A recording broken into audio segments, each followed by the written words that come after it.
Okay dear students, now our next definition is major sector.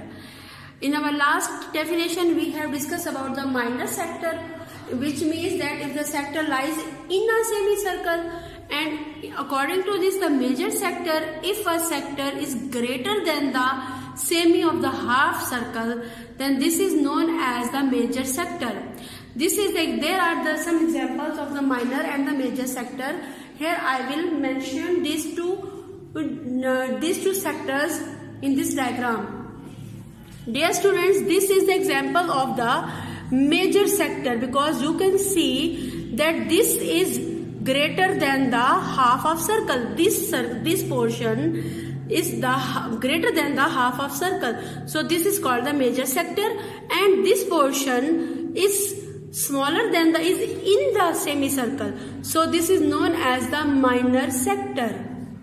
Minor sector. Okay dear students, now our next definition, which is very important, this is about the central angle. The central angle, the angle of a circle whose vertex is at the center O. You know that, my dear students, in a circle, in an angle, there is one common endpoint which is known as the vertex. And according to the central angle, this is a special type of angle in which the vertex O is present lies at the center of the circle. Okay, and its arms meet at the end point of arc AB is called the central angle. Like this, you can see, my dear students, in this diagram, there is an arc AB. This is an arc AB, and when we will join the center of the circle O with point A and O with point B, then we will get some common point O, which is known as the vertex, and the vertex is at the center of the circle. In this situation, we have a turning point, the amount of turn angle, which is here I have denoted it by the theta. If that angle, you can see that angle is present at the center of the circle, so this is known as the central angle. Means angle AOB, this angle is called the central angle, and it can be measured in the form of the radian. Its unit is radian. I would like to add something more in this.